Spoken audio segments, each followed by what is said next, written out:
In this video, we're going to do an experiment where we add energy to some substances and cause a phase change. We're boiling them. What we want to do is develop a predictive model that helps us put quantity to the amount of energy that it takes to make phase change take place. So this is what we got here for this experiment. We have a hot plate. This hot plate is on setting number 10, and we have some water boiling on the hot plate. Let's see what happens as we begin the video.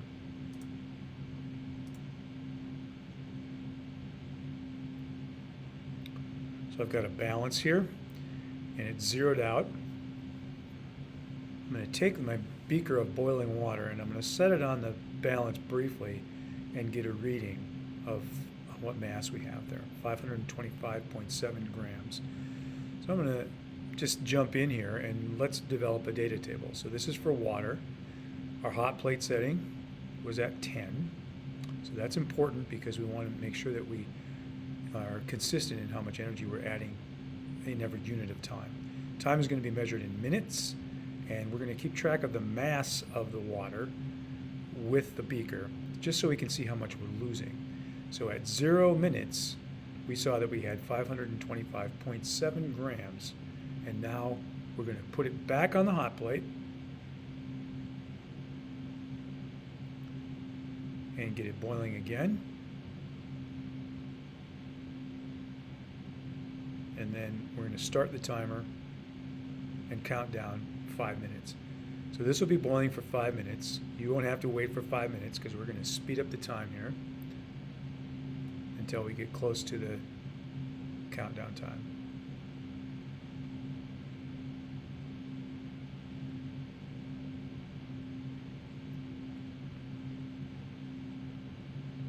So now we're approaching the end of our 5 minutes of boiling, and we're going to zoom back into the balance and find out how much the mass has changed.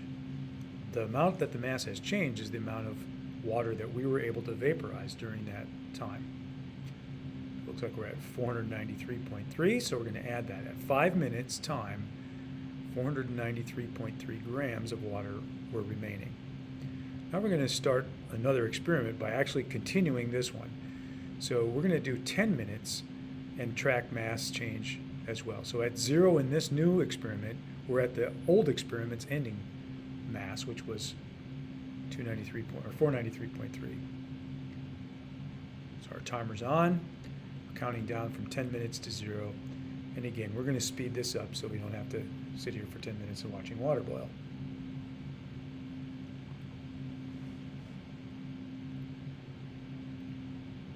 You can see things are going on in the background.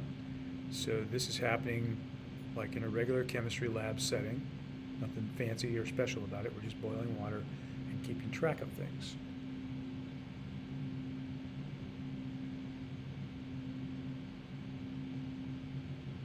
You can actually visibly see the water level going down now.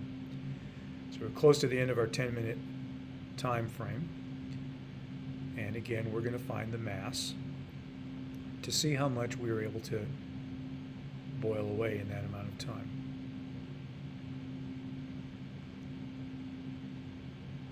So now we've dropped to 428.9 grams.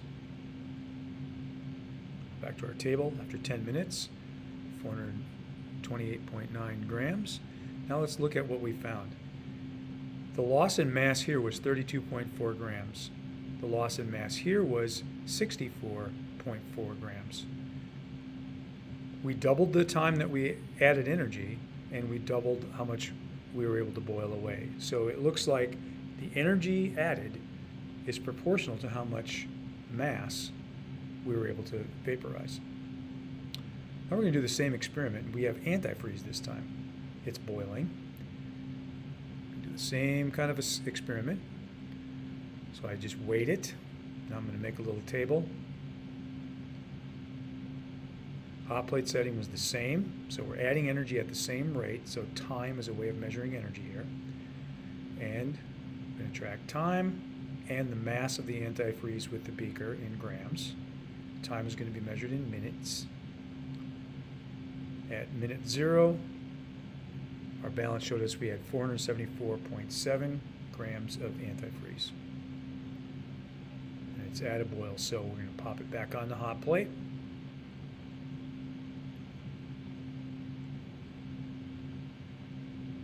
And as it begins boiling again, we'll start our timer and count down.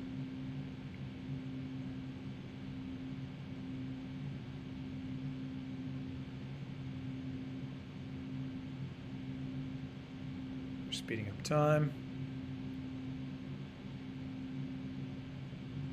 We're not going to do a 10-minute trial with the antifreeze. We just want to compare antifreeze and water and see if they're behaving the same way. So we're just going to do a 5-minute trial. So as time goes back to normal speed as we approach the end of our 5-minute run. And as soon as that counts down to 0, we're going to quickly put the beaker on the balance and get a new mass. 448.1 maybe. So at 5 minutes, 448.1 grams. So the difference here is not the same. It's 26.6 grams in the same amount of time of boiling at the same energy added. So it does matter what the substance is. So we have a factor for that, and that factor is called the molar heat of vaporization, or the heat of vaporization is what we're going to use. It's a unique number for every different substance, and then times the mass, because both of those two are factors. So now we have a predictive model, and we'll talk a little bit more about the details of that in a minute. So let's wrap up what we learned from this experiment about quantifying the changes in phase energy storage in a substance. One of the things that we learned is that the amount of energy that you have to add to cause a phase change depends on the mass that you're causing the phase change to. So we could say that the energy is proportional to the mass. When we doubled the mass, we had to double the energy flow, so it's a direct proportionality. We also know that it depends on the substance, because antifreeze behaved in a different way than water. When we added the same amount of energy to water as we did to antifreeze, we boiled off more water and less antifreeze, so it makes a difference. So we use a quantity called heat of vaporization to make this proportionality into an equation. That's the constant that makes the proportionality into an equation. This is going to be different for each substance, and you can look them up. Everyone has their own different heat of vaporization.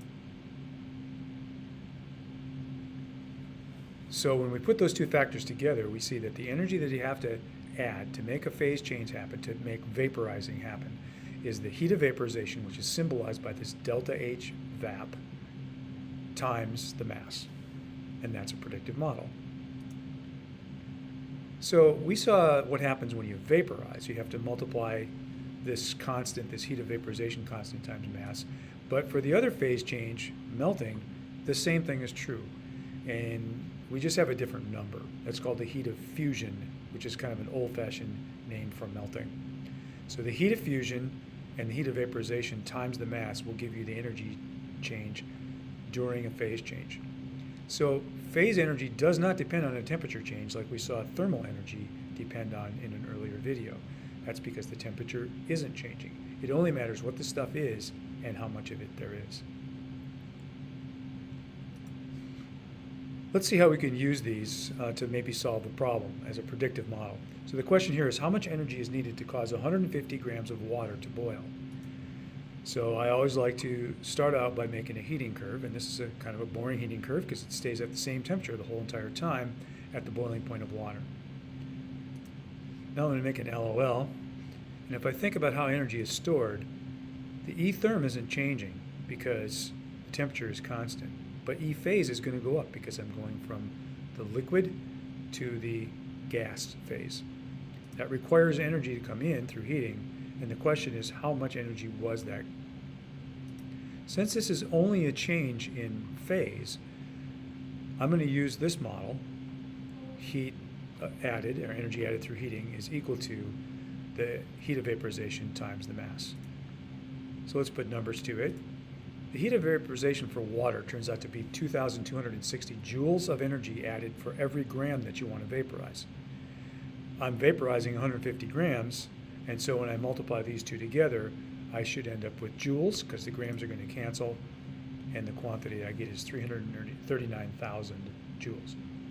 Again, I think I mentioned in an earlier video, a joule is a pretty small unit of energy, so often the numbers are large.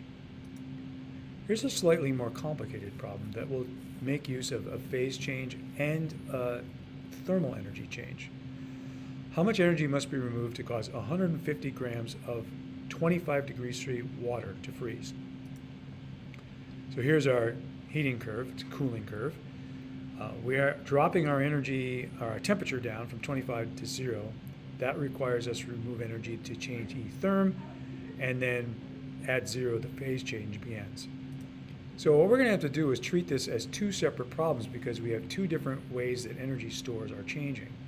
So I'm going to mark 25 degrees as 0.1 and 0 degrees as 0.2, and then do an LOL. So what we see happening is E therm is dropping and E phase is not. So we have only a change in E therm, and we use this Q equals specific heat capacity times mass times temperature change model to do that calculation. But the other thing that's happening is I'm going to have a phase change where the temperature isn't changing, but I'm changing from the liquid to the solid state. If I do an LOL for that, going from 2 to 3, E therm is going to stay the same because the temperature isn't changing, but E phase is going to go down. I have to extract some more energy, and this is a different question, how much energy that's going to take. Because this is only a phase change, I'm going to use delta H fusion times mass to predict how much energy was extracted to make the freezing occur. Now, when I put these together, here's what I get. The energy removed from 1 to 2 on my chart, my cooling curve, is given by C times M times delta T. So heat capacity times mass times the change in temperature.